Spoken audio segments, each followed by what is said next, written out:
So we have just witnessed the conclusion of the group stages of UEFA Euro 2024. A phase that began with a flurry of affairs fought freely on the front foot with footballing flamboyance, fire like fury and first and foremost fearlessness from the fledgling forwards on the forefront, but unfortunately finished with the flair and ferocity fizzing out in the final few fixtures in favour of a more focus on more firm and flat defensive foundations, aka Gareth Southgate's f***ing wet dream. But enough of that before I drive myself crazy, let's get on with today's video.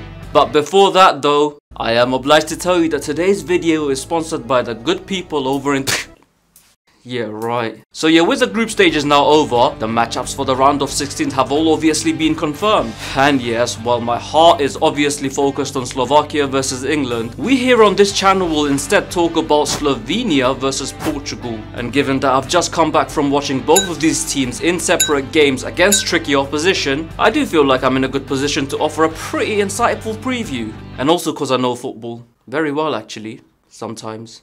Subscribe by the way. Okay, so in terms of the overall view of this game, it should really be pretty straightforward. Because unlike the other dark horse type teams like Greece in 04 with a dogged defense, Turkey in 08 with a relentless energy, Iceland in 2016 with a Delap inspired long throwback tactics, or even Austria in this tournament with the Ranjak high press, there really isn't a distinct quality to the Slovenian side. They are usually just happy to let you have the ball and patiently wait until you make a mistake so they can capitalize. And while their intended game plan does revolve around being solid at the back as this strategy heavily implies, it really isn't all that hard to break them down either. And no, the irony of saying that while wearing an England top is not lost on me, but we're not talking about that. Go f*** yourself. But yeah, this team does often need to rely on their keeper Jan Oblak to dig them out of trouble. And given how good Portugal are at carving you wide open, but when Felix doesn't play anyway, there really isn't much Slovenia can do to pose a threat. So honestly, this should be quite a cakewalk for these guys.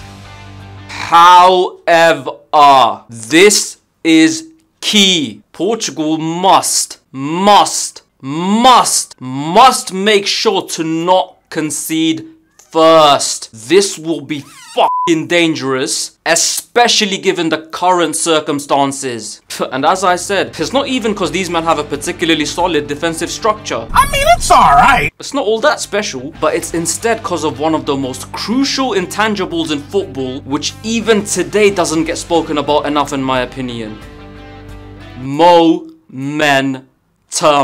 Momentum. Because look at it like this. In their 3 games so far, albeit in small increments, Slovenia have basically gotten better game to game. They fell behind pretty early in the first game and some say were lucky to escape with a draw, but then took control for most of the second game and were only denied victory in the dying minutes of stoppage time, and then in their final game managed to keep out a team with arguably the best attacking players of the tournament and inarguably the most handsome fans of the tournament. So if they somehow manage to take the lead against Portugal, not only will this give the players newfound energy, but it'll also rile up the fans even more, which will incidentally give the players more energy, which will then rile up the fans even more, which will then give the players more energy, which will rile up the fans even more, and etc. Basically the chicken and egg thing. And take it from me, the Slovenian fans fucking bring it, mate. Like, these men were so heavily outnumbered in Cologne and even then could not be silenced.